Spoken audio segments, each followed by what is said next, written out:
Hello and welcome students. Today again we are meeting with the same lesson, that is the Vedic civilization. इसके पहले हमने 4.1 the Vedic literature देखा था. अब हम लोग उसके आगे का पार्ट देखेंगे, that is Brahmanas text. They were composed to provide guidance on using Vedic mantras or yajna rites. इसमें बहुत सारे वैदिक मंत्र दिए गए हैं जो कि यज्ञ राइट्स के टाइम पर अटर किए जाते हैं. Each Veda has independent text called Brahmanas. हर एक वेदास को जो टेक्स्ट दिया जाता है इंडिपेंडेंटली, मतलब अलग अलग, सो उसे ब्राह्मणास कहते हैं. आरंकास. आरंकास कंसिस्ट्स ऑफ द रिफ्लेक्शन और thoughts express after the meditating the deep concentration in the forest or the wilderness. The Arankas are concerned with accurate performance of the yajna rite. जो यजना राइट्स होते हैं उस टाइम पर हमें किस तरह जो हमारे फीलिंग्स है वो रिफ्लेक्शन कैसे होते हैं, मेडिटेशन, डीप मेडिटेशन करके हमें उसमें किस तरह आहुति देनी होती है, उसके बारे में उसे आरंकास कहते हैं. Now we will see Upanishad. The term Upanishad includes knowledge acquired by sitting at the feet of the teacher. Upanishad मतलब जो भी नॉलेज हम लोग गेन करते हैं by sitting near the feet of the teacher, that is called Upanishad. इसे उपनिषद बोलते हैं. मतलब ज्ञान हमें दे रहा है और हम लोग उसे ले रहे हैं, that is called Upanishad. Human being have always wondered about event life and the death. It is not easy to find answer to them. The Upanishad discuss such serious and profound issues. हम लोग इंसान जो है वो हमेशा ये सोच में रहता है कि ये जिंदगी क्या है, किस वजह से हमारी जिंदगी है, और after death what is going to be. तो ये सब जो डिस्कस होते हैं, जो सीरियस इश्यूज डिस्कस है, और जो हमें कोई गुरु हमें समझाते हैं, इसके बारे में सही राह दिखाते हैं, उसे बोलते हैं Upanishad. The 4 Vedas, Brahmanas, Arankas and Upanishads were composed over a period of 1500 years. जो ये उपनिषद है वो करीबन 1500 years पहले से कंपोज किए गए हैं. During this long period the वैदिक सिविलाइजेशन अंडरवेंट मेनी चेंजेस. इस दौरान वैदिक सिविलाइजेशन में बहुत सारे चेंजेस हुए. The Vedic literature is an important source of for the study of those changes and of the day-to-day life in the Vedic period. Vedic literature जो है ये बहुत ही इम्पोर्टेंट सोर्स है to study about the changes, जो हमारे day to day life में जो चेंजेस हुए हैं और जो न्यू रखी गई है, that is depend on our Vedic literature. Now we will see 4.2, that is family system and day to day life. उस टाइम पर फैमिली सिस्टम कैसा हुआ करता था और उनकी रोजमर्रा की जिंदगी कैसे चलती थी वो हम लोग देखेंगे. उनका क्लोथिंग कैसा था, वो खाना पीना क्या करते थे, उनका डाइट कैसा था, मतलब वो हम लोग देखेंगे. Joint family system was prevalent in the वैदिक पीरियड. उस टाइम पर जॉइंट फैमिली सिस्टम रहा करती थी. The grihapati was the head of the family. Grihapati किसे कहा जाता था? वन हु इज हेड, मतलब कर्ता पुरुष जो बोलते हैं, that is the head of the family, उसे गृहपति कहा जाता था. Who is responsible for the family.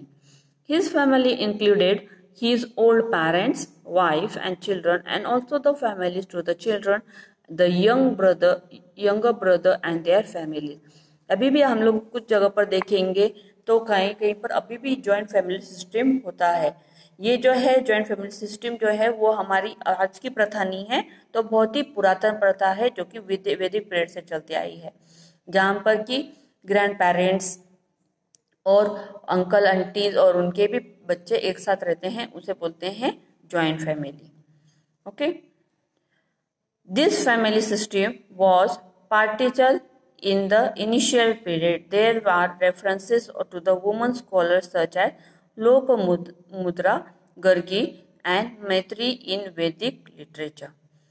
इसके अलावा जो इनिशियल पीरियड में जो वुमन स्कॉलर्स थे उन्हें such as Lopamudra, Gargi and Maitri in a Vedic literature that was also been given. However, slowly the restrictions on the women went on increasing and their position in the family and the society became secondary.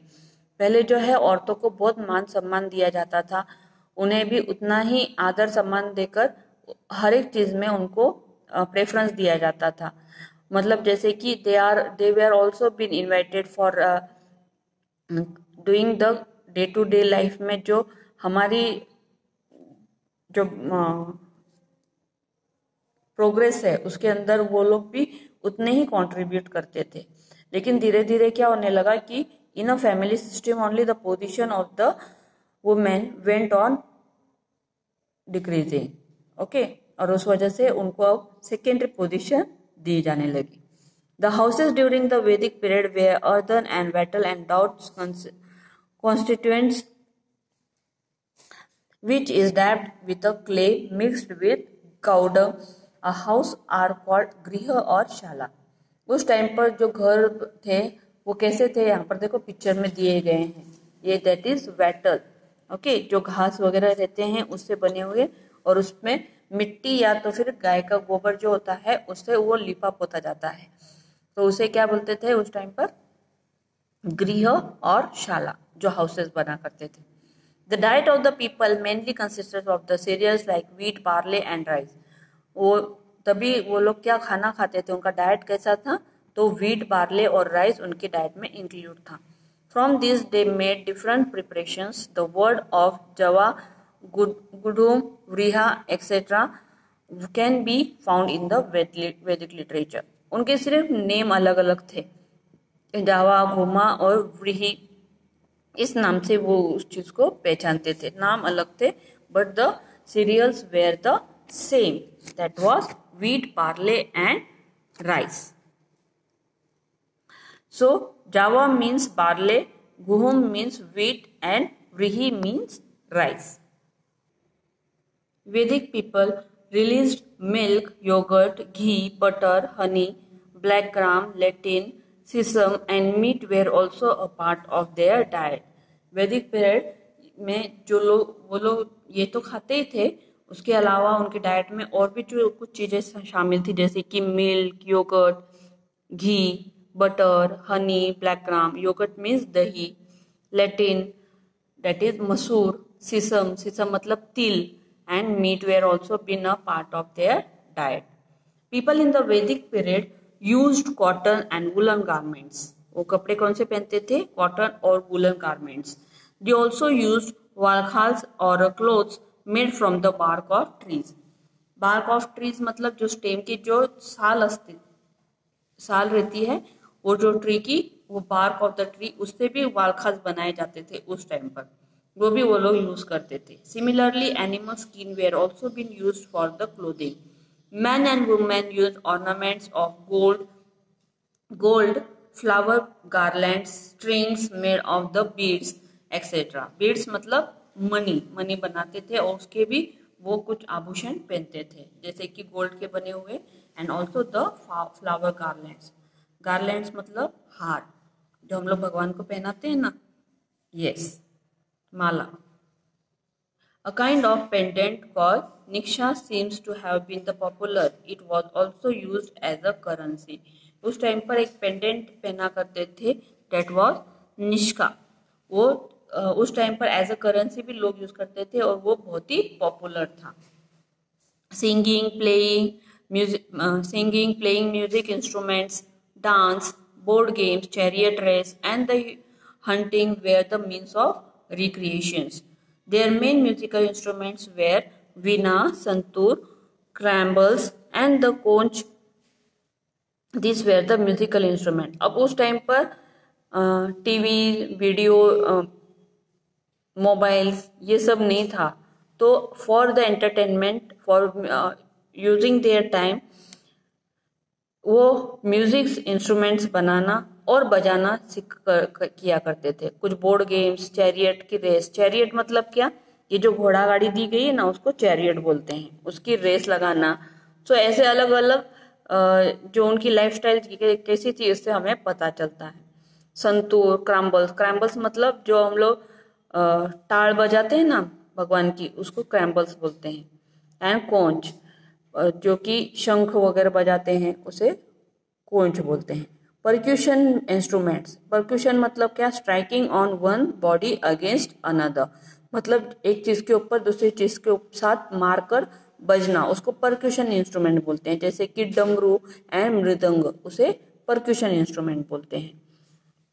तो ऐसे कुछ instruments यहाँ पर दिए गए हैं, आप लोग देख सकते हो। दीज आर द वैदिक musical instruments they were using for their entertainment.